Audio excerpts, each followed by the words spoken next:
Welcome back to Backlog Bread, and I'm your toast with the most, FredBread. On this channel, I'm going through my massive backlog, or breadlog, of games and beating or eating them one at a time. Last time, I ate Star Wars: The Clone Wars Republic Heroes, and that was a literal dumpster fire of everything one holds near and dear. Absolutely the worst. I hope if any of you played it that you agree with me and that you shouldn't have done that because it was bad.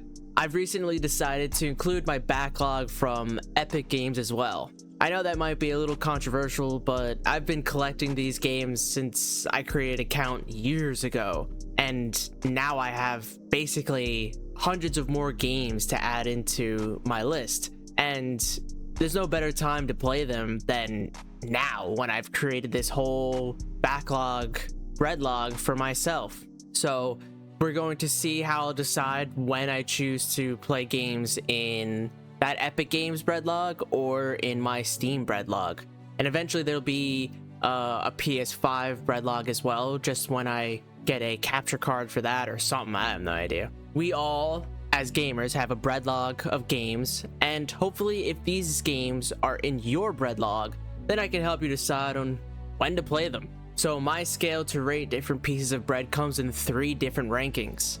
The first is toasted, which means that the game is very enjoyable and should be played as soon as possible.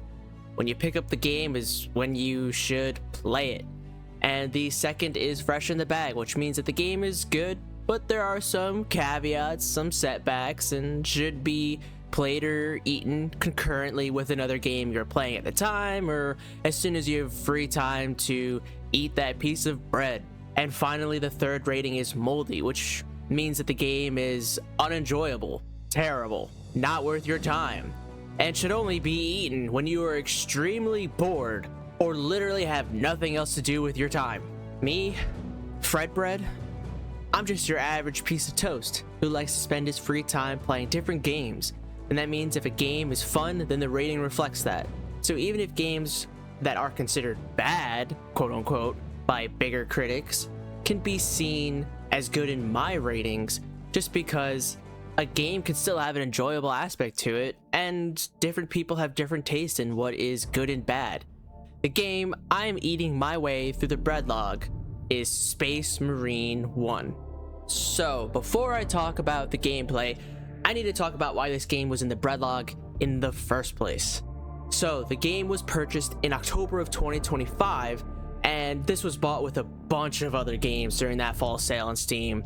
And in that purchase included Orcs Must Die 1, Undertale, SpongeBob SquarePants Battle for Bikini Bottom Rehydrated, Sons of the Forest, Power Wash Simulator, Half-Life 1 and 2, Doom Eternal, Destroy All Humans 2, Anno 1404, and Deep Rock Galactic. So definitely a lot there. And as somebody who could get overwhelmed with a lot on his plate, I definitely didn't know where to start. So I had a lot of these games just shoved into the breadlog and was waiting for a moment when I had to be forced to eat them. And finally, now I've gotten through a couple of those, including one of which you guys have all seen with my review of SpongeBob SquarePants Battle for Bikini Bottom Rehydrated, and now with Space Marine 1. This game was chosen as one to be bought during the fall sale because I would consider myself a big Warhammer fan, both fantasy and 40k. With fantasy, I played all the Warhammer Total War series from its first game back in, I think, 2016, like 10 years ago, which makes me feel really old because fuck, that just makes me feel really old. This, just to give context, that's like a little bit less than half my lifetime, but still, like, holy crap. And then I played the second one with, I think that one has like my most amount of hours in it, with a couple hundred hours. I mean, I know that's rookie numbers to a lot of people, but still, a couple hundred hours when I have a huge backlog of games that's quite a lot of time I committed into that. And even in the third game that was released, I still am buying the new DLC, playing a campaign every once in a while, and I'm still raking in all those hours. And on top of that, I've also read a couple of the books, like the Gotrek and Felix Omnibus, which, by the way, is not bad. I don't know why. I thought the omnibus, like, was a fancy word for, like, novel, but no, it means, like, novels. So that's just on me. Because I'm like, why the fuck is this book, like, hundreds of pages? Like, it was hundreds of pages. And I'm used to reading longer books, but this was, holy shit, and the font was so small. And then I realized there's actually more books and extra stories in one. And on top of that, I'm also a Warhammer 40k fan. I do read a couple books, have played a couple of the games. And I'm not gonna lie, I might offend some of the hardcore fans who do watch this because I know a lot of meme lore. And while it's not exactly true, I find it hilarious. So if I am wrong, please comment below, because I do like to know what is right and what's wrong. Like, some of the stuff I've heard is that what I found to be true is that orcs are not as powerful as we think with their psyker abilities, but I've heard so many stories about how orcs are just so powerful that they can imagine themselves doing things that are impossible. And then even another one that I heard that I don't know if it's technically totally true is that Sanguinius, moment of silence for our fallen son, used to have in the very beginning black hair, but in more modern interpretations he has blonde hair. And apparently the way that they compensated for that in the lore is that they said that he dyes his hair whenever he's in the mood. So all I think now is that Sanguinius, whether he's depressed or he's in that emo phase, just decides to dye his hair black because he's feeling depressed or some shit. Anyway, I don't know if that's totally true, so if you guys know, you can let me know in the comments down below. I love to know more about the lore. I always found it very interesting, this grim future. And before we jump into the gameplay, we need to go over the background of this game, and I think it's absolutely necessary because the Warhammer universe is so vast that you need to have some sort of gateway. We start off in the grimdark future of the 41st millennium, and humanity has colonized the stars under the Emperor of Man. But everything sucks, so even humans, which most of us would associate with being like the sort of good guys, are basically like the neutral evil on a scale of everything being bad, because we technically take babies and turn them into machines to fulfill different services. And it's like a cult of the Emperor now, because we praise him as a living god who helped us get to this point, and we sacrifice tens of thousands of souls to him every day so that he continues on to live, and so that we can travel through space through a warp. So that's kind of crazy and wild. Yep. And the church, or the ecclesiarchy, that is basically in charge of what is right and what is wrong in terms of how to worship the god emperor, has a task force called the Inquisition that basically lets them do whatever the hell they friggin' want. Because if you don't do exactly how you are supposed to do in terms of what they deem necessary, in terms of praising the emperor in the correct way, you could be taken by the Inquisition and then killed, or worse, like much worse, like you would be in a living hell. Anyway, while exploring the stars, humanity found life, and knowing how humanity is towards other people and other races, we did not take too kindly to them. So anything that wasn't human must be exterminated with extreme prejudice. And any sort of empathy or sympathy or pathy would find oneself killed or worse. In this game, the character you play as is a captain named Titus from the Space Marine faction of the Ultramarines under their Primarch, Robert Gilliman. I'm honestly not too certain if that's how you pronounce it. I think that's how you pronounce it. And he's also, like, I don't know if is he still alive? If anybody knows, you have to let me know. I think he's still alive, like he's still around. But to explain, a Primarch is basically a copy of the Emperor of Mankind, but not as powerful, and a certain aspect of his personality turned into a person. Also don't know if that's totally correct. his faction, Robert Gilliam's faction, the Ultramarines, are known as the Blueberries. They wear blue armor. They're basically good at everything. And from a lore standpoint, they are like the people you send in when nothing else works. But in terms of uniqueness, they're kind of like a jack of all trades, master of none. So like you use them for everything and anything.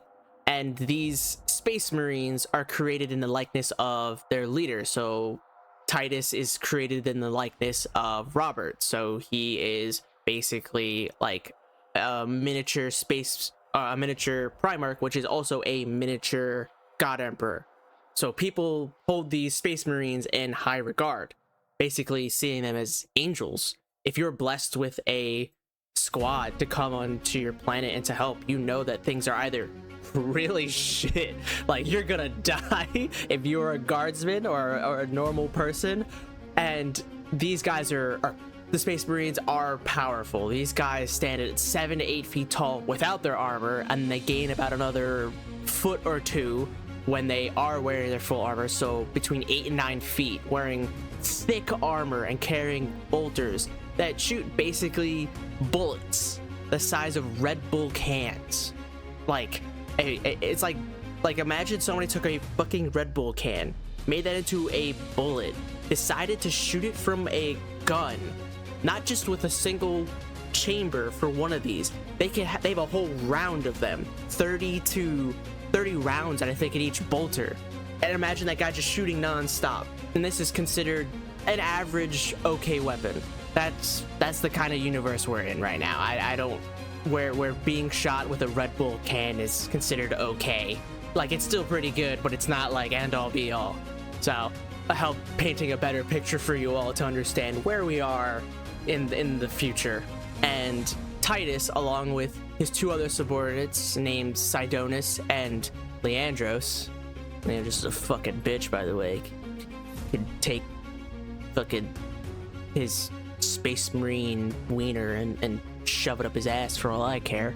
They are tasked with recovering a piece of technology so pivotal that the action of exterminatus, or the destruction of a planet that is used to contain chaos and xenos, is deemed totally out of the question, even though the planet worships the machine god, the Omnissiah, which is technically heresy in its own right, but the Omnissiah is used and necessary, and is seen as an okay part by the Inquisition, and the tech priests and the Adeptus Mechanicus, they praise the Omnissiah, and you can see the Emperor of Man is basically another version of the Omnissiah, so it's the reason why it's allowed and still alive. On their way to complete this mission, the Space Marines help the Guardsmen, or the Astra Militarum, or the Imperium of Man, and deal with two distinct enemies, which are the Orcs, who are considered Xenos. Anybody that's not human is a Xeno that comes from space. So you got Orcs, you got the Eldar, you got the Dark Eldar, you got the Tau, or basically weeaboos in space. Then you got the Tyranids, which are like dinosaur insects in space, and they're along with others, and the Chaos Marines, who worship the Chaos Gods, and which there are 4, being Khorne, who represents war, Nurgle, who represents disease, Slaanesh, who represents lust and greed, and Tzeentch, who represents plotting and planning. Tzeentch is just kind of a dick. I mean, out of all of them, he's like the most dick of them all, because like he can actually like really think for themselves, and he's like, I don't give a shit, but he's like a real big dick.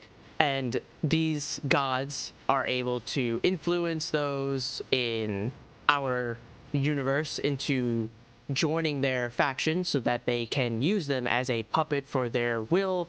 And technically, if all the Chaos Gods were to work together, they would overthrow everybody, but they all kind of hate each other, so it works out. So they all kind of keep each other in check, while we are keeping the other Xenos in check, but the Xenos also hate them in a way. I mean, it's weird. It's all kind of a weird big check, and nobody can really make one over the other. As Titus, you receive a plethora of different weapons to kill Xenos and heretics with the extreme prejudice they are deserved. Titus and his squad also have different melee options to fight the different Xenos, and at times melee is probably one of your better options, and it's almost necessary because that is one of the two ways in which you recover health. And finally is the Fury system, which allows Titus to deal extra damage in melee, heal, and once you have unlocked it, you can slow down time and do extra damage when you're shooting your weapons. So it's very useful when you're in a pinch or when you're surrounded by heretical traitors and Xeno filth. In terms of the only Xenos you fight against orcs, and basically the whole time they see you, they're just screaming at you, saying Space Marine in a really bad English accent. Or I wouldn't say it's a bad English accent, I guess it's more like, you know, bruv. It's like, oi bruv, I take the underground, yeah? I spend my quid on a point. I guess kind of English accent, you know? They, like, when they see you, all they scream is, Space Marine! Space Marine! Oh, ho, ho, ho, Space Marine! So it's kind of like that kind of accent you hear the whole time, but it's funny, and I think the orcs are probably one of the funnier factions of the Warhammer 40k universe, just because of how dumb they are. The variety of enemies, weapons, and the overall feel of the game and this piece of bread make Space Marine 1 live to the expectations seen in 2026. So the variety of enemies is honestly a wonderful breath of fresh air compared to the last game I just played. I mean, there was still a good amount of variety of enemies in the Clone Wars, but like Space Marines 40k, I don't know, it's cooler. The orc factions have many different variants, from little exploding squigs, like literally like pink blobs that are apparently a parasite that live on orcs, and it's the only reason orcs can have hair, because squigs can have hair, I think.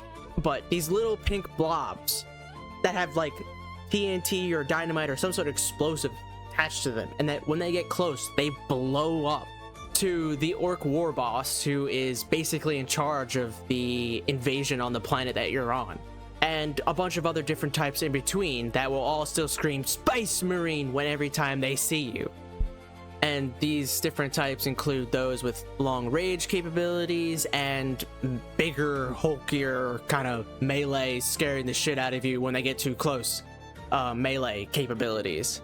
And another faction that you end up facing are the Chaos Marines, in which there are not that many different types of enemies compared to the orcs, but enough that there's not just this repetitiveness of seeing the same enemies over and over again, because you get to fight Demons of Chaos, the Chaos Guardsmen, and the traitorous ranged and melee Chaos Marines, who pack a punch. Oh my god, they pack a punch. Because imagine if Space Marines are already powerful as it is, and then they're buffed up by any of the Chaos Gods, and holy shit, they're really strong. So in order to combat these disgusting, filthy Xenos and the traitorous, gross brothers of chaos, we need a well-built armory to deal with the threat to the holy and sacred Imperium of Man. The main weapon that Titus and the rest of the Space Marines use are bolters, which come in different variants, including a pistol that just is super small, but still, you're still shooting a Red Bull can out of a gun that's considered a pistol, to a storm bolter, which is two of the basic assault rifles almost glued together that have terrible accuracy. But at that point, if they're getting close, who gives a shit where they are? Just pull the trigger and you're gonna hit something. I mean, that's just kind of how it is. And then you also have longer range options like the Stalker Bolter, which is an insane sniper rifle. I feel amazing when I use it. Thank the Emperor. God damn, it's amazing. And the Melta-Gun, which is for close combat range, when the orcs get too close and you're like, god damn, they smell like butt, and then you want to get that butt smell out of there quick, so you just fire the gun and boom, butt smell gone. And then you have the Vengeance Launcher, which is basically a grenade launcher that you can activate to explode the grenades whenever you want, and I think that's an apt name for it. I mean, goddamn, Vengeance Launcher. What else could that be a name for? I mean, Emperor of Man, praise be. Fuck. And with these weapons all combined, you're able to deal with any situation that comes at you for anything that's within short range or long range. And if they come within even shorter range or melee range, you still have access to melee weapons, which encourages you to use. One of them being a power axe, the other being the tried and true holy chainsword. And finally, the double-handed axe for maximum Xeno killing power. The power axe is great for fast, capable swings. You're able to swing that fucker around. I mean, if anybody was trying to pick that up like it was a normal human, you would need at least 2 hands. And then the chainsword, I mean, it's a sword. That's a chainsaw. I mean, do I have to say more? That shit's dope. I have one now. I mean, I think on the fucking TikTok shop, I could just buy one, like a replica.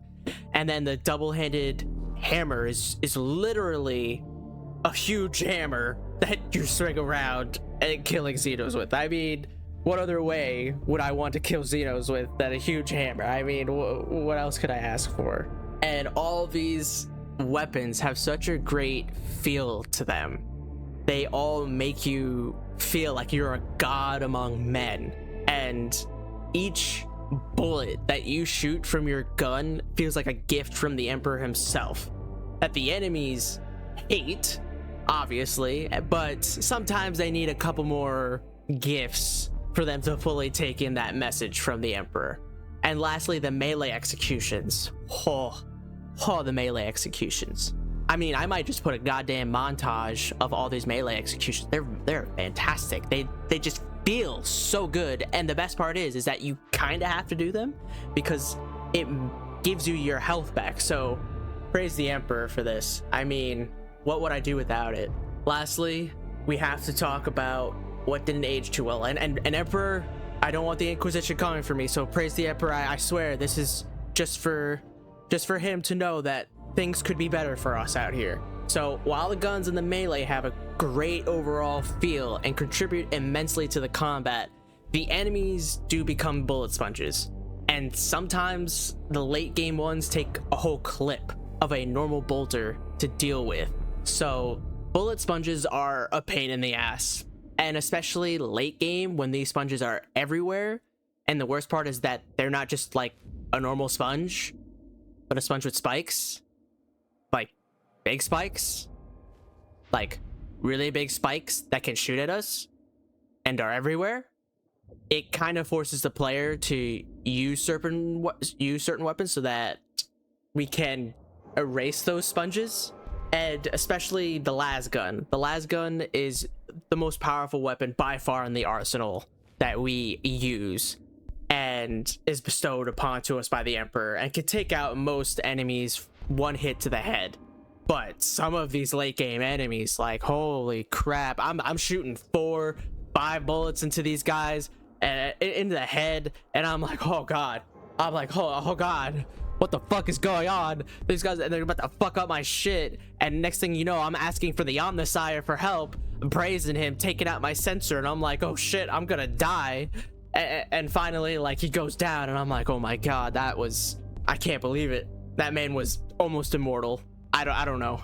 And these immortal type feeling enemies include the boss battles as well, because the orc war boss was another bullet sponge. He didn't even have a health bar, and he just basically sent all of his minions to pile drive on top of me to get a piece of that space marine ass.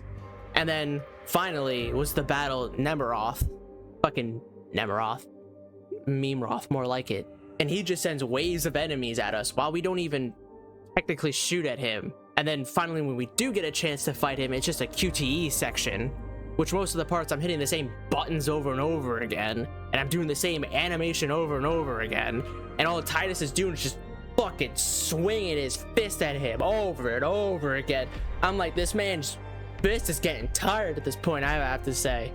And finally, when you do quote-unquote kill him, because he eventually goes back to the warp, or hell, in a way. I mean, even though it's not really hell, but like, in a way, it kind of is hell. And I mean, people going literally insane in the hell to the point where the Inquisition has to get involved, and the Psychers kind of use them, but they can be corrupted, but then it also, like, the Emperor of Mankind also uses the warp to be like a North Star for all space kind of traveling, so I don't know. Lastly is the lack of explanation of what is going on, literally, for the player who has no idea about this universe at all.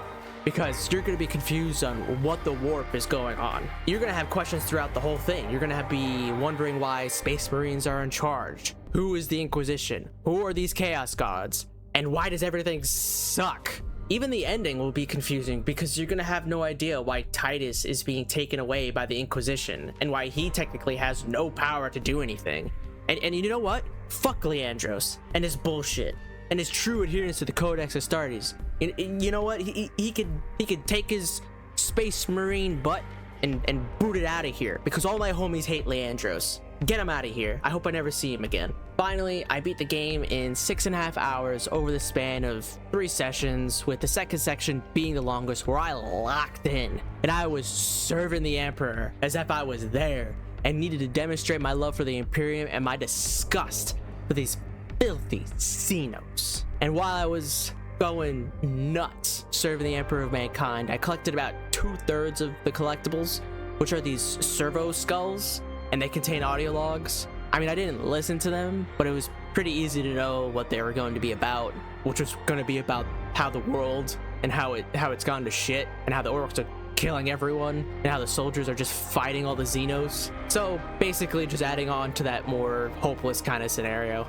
The gameplay loop of going from place to place, killing enemies and earning upgrades slowly over time just tickles that part of the brain that makes that 6.5 hours just feel a bit less. So I thought I'd probably played for like 3 hours. Nah, I played for 6.5 hours. And honestly, I could have done it quicker if I didn't pick up and look for the servo skulls and just kind of went crazy. And also if I just decided to choose a meta build, meta I guess being like using a las gun instead of trying all the different weapons, I probably could have beat the game in like 5 hours really quick. So that was another reason why this game took a little bit longer than I thought it was going to. And my scale for the backlog games comes in 3 ranks, and those are toasted, fresh in the bag, and moldy. While the rating for these games is for those who have this piece of bread in their breadlog, it can also be applied to those who are thinking of purchasing this loaf to add to their breadlog in the future. So for the 6th game, I'm going to give Space Marine 1, Emperor praise be, bless me for saying something heretical. I'm going to give Space Marine 1 a fresh in the bag rating. I was not swayed by the Chaos Gods, I swear to you. While the game feels great for 2026, the bullet sponginess of enemies later in the game makes the player feel that they are fighting literal gods at times, and it takes a whole clip and a shit ton of bullets to kill a single enemy, and it's horrible to think about since we are considered the angels of death. We are literally the people that they call and they're when shit's gone to the fan. And if shit's hitting the fan for us, then everybody's fucked. And this leads to a discouragement of using melee weapons, because if I can't get close, because if I'm almost already dead by the time I get there, then how am I supposed to regain health? And how am I supposed to use these melee options that feel good to use in combat? And then finally are those who just pick up the game for the first time without knowing any of the lore, basically putting them into the realm of heresy and a possible follower of the diabolical and downright nasty, downright no good, downright naughtiness of the Chaos Gods. So, if this video helped you decide on whether or not to play this game from your breadlog or to purchase to put in your breadlog for later, please comment down below. If you enjoyed this video, please like, comment, and subscribe. It means a lot, and it allows me to know that you enjoy this content as well. I can't wait to eat with you all later. And again, here are some crumbs from trying to record this voiceover. That ugh. Plating? Is each just... Damn it. The game encourages the warp. I mean, oh, I just tapped the mic. Finally, I beat the game in about 6.5 hours. Oh my god. Nasty. I'm so nasty, guys. It's me, I'm bringing the orc boar boss back. Never, nah. But